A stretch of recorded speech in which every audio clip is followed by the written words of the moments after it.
In today's video, I'm going to teach you how to stop emails from going to spam in Gmail.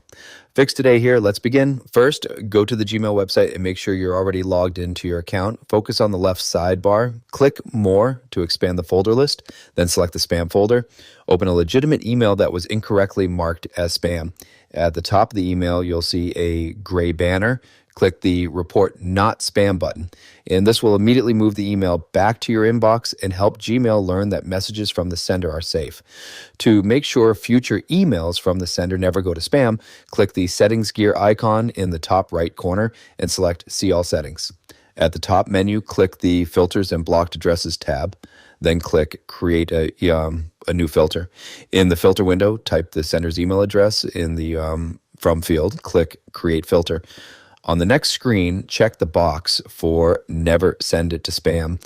This tells Gmail to always allow messages from the sender into your inbox.